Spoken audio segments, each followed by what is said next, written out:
I don't know if you are looking around and noticing that there's people sitting next to you that maybe aren't normally sitting next to you in whatever worshiping community you're normally part of. But it is such a joy from up here to see people from Disciple Church and from The Gathering and from 1111 and people who are often in these pews in the sanctuary for traditional worship. There aren't many occasions where we all get together. There's a flurry of activity every Sunday morning in all corners of this church, and so it is such a gift to just be in one room together. It's really nice. So Happy New Year, church family. It is so good to see you. It is just barely 2017. We are about 11 hours and 20 minutes into it. I hope it's been a happy year for you so far. There hasn't been too much time for things to go wrong. Many of us have already started, maybe you started last week, really looking forward with great hope and optimism to this new year.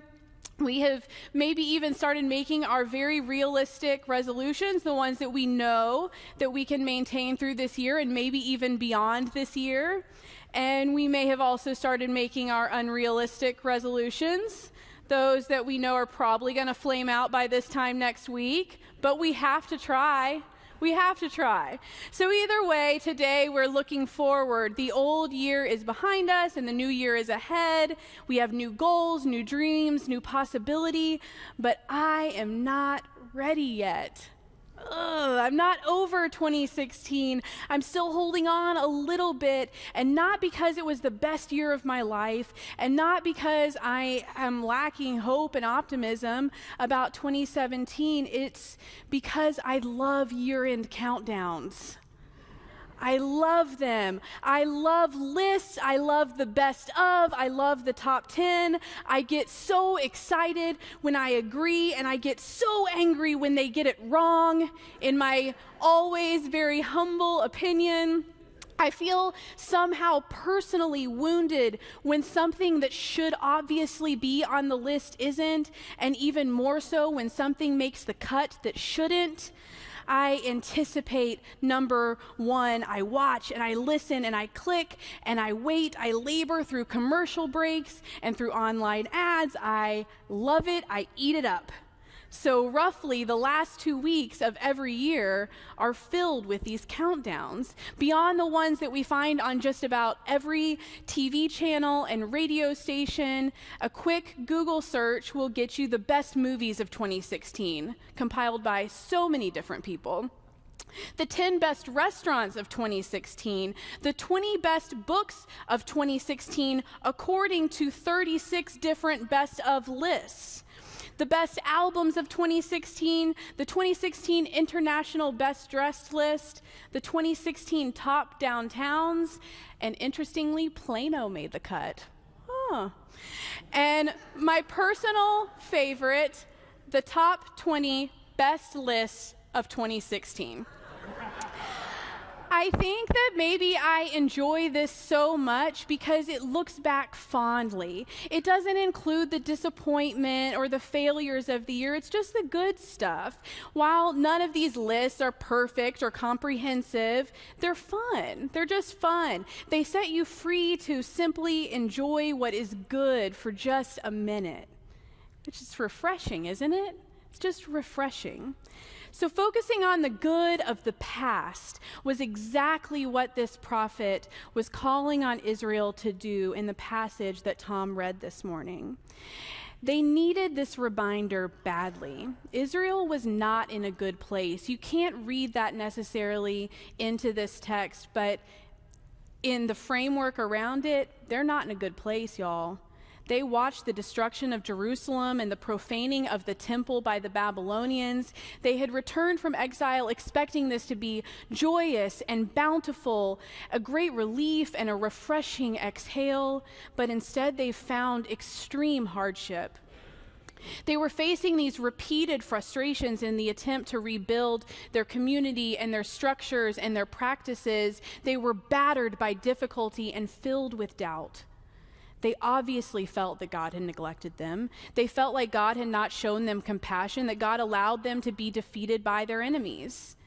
So the prophet speaks into that heaviness and heartache, announcing what is potentially a very unpopular plan to remember the faithful acts of the Lord in this moment, to look back fondly and focus on the good stuff that God has done, setting them free to just simply enjoy what is good.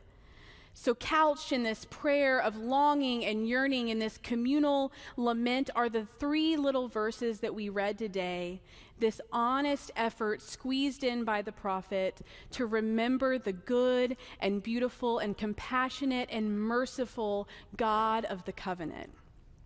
Although their distress made it tremendously difficult to see clearly, they were able to remember and to recognize that God is overwhelmingly faithful.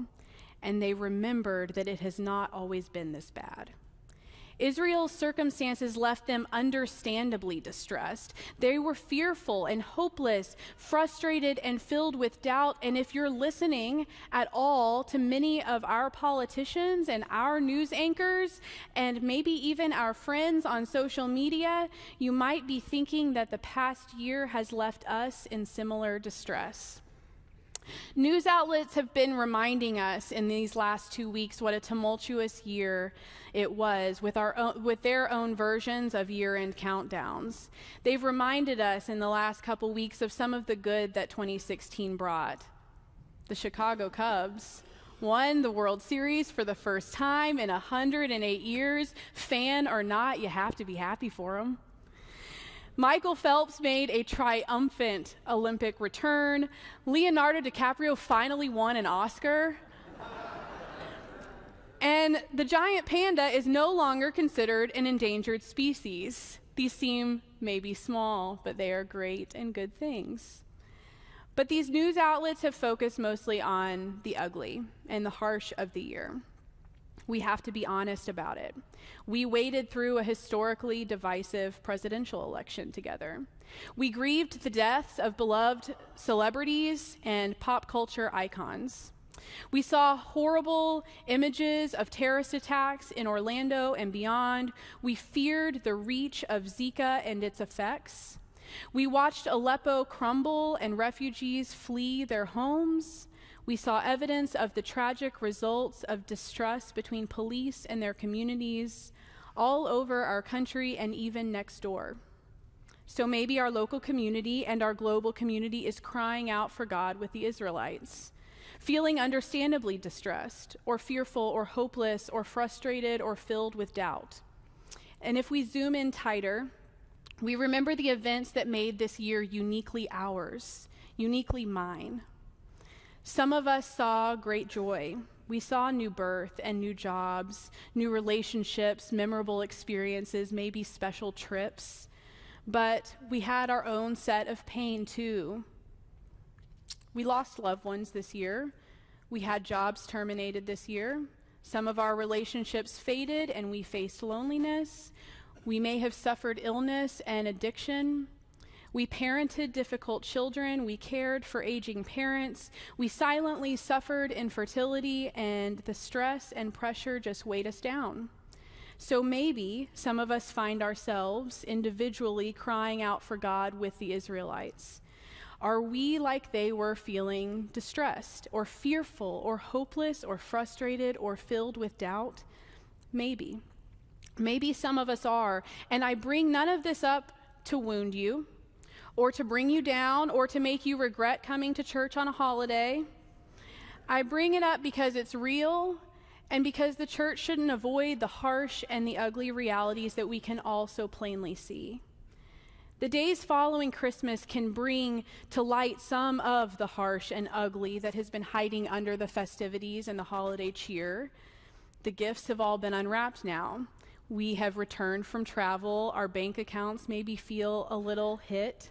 We're tired. We have to go back to work or to school. The tree that a week ago just looked magical and filled us with happiness suddenly looks out of place where it stands and is a chore undone. We have to pack up and put away the decorations now. There's a different feeling in the air. Have you noticed the sadness at Target? 75% stickers, 75% off stickers just slapped on all the Christmas stuff, and Valentine's is just taken over.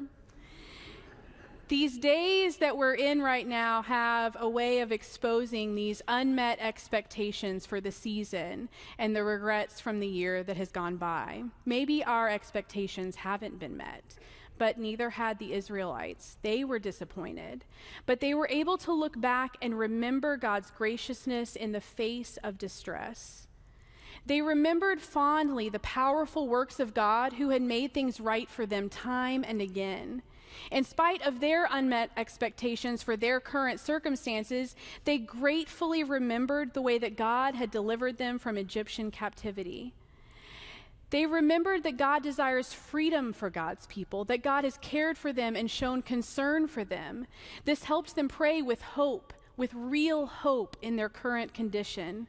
They couldn't be held captive by the present when the past showed them how God's faithfulness had always been for them. They couldn't be hopeless about the future when the past made it clear that God had never left them.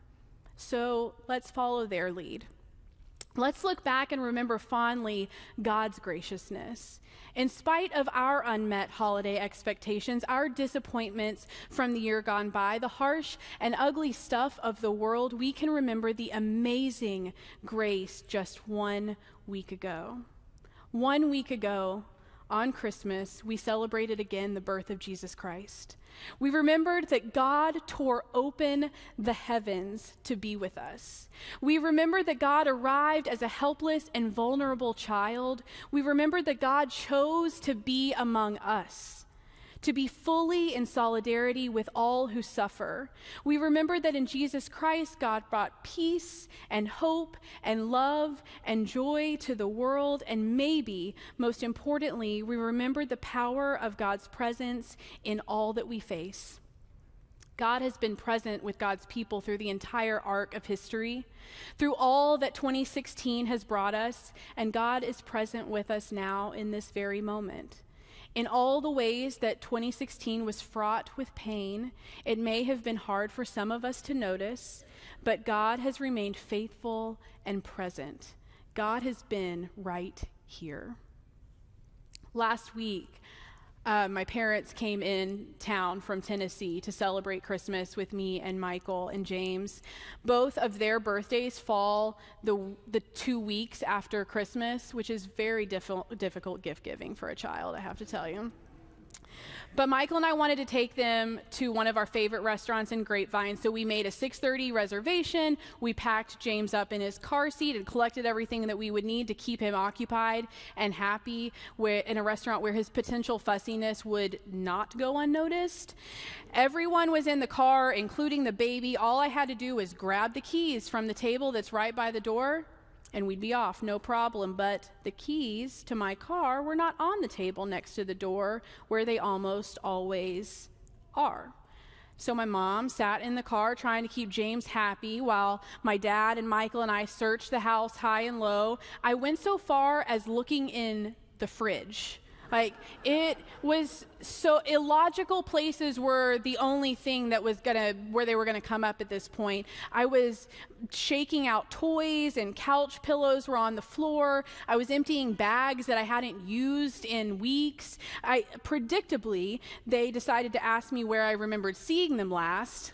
That's always helpful. My dad gave up. Michael was pulling out his phone to call the restaurant and tell them that we were going to be late, and that is when I felt them. They were in the front pocket of my jeans, the ones that I was wearing. I was so embarrassed. Ugh, I shouted. They were right here the whole time. My family was so annoyed, but they weren't surprised. They were right here.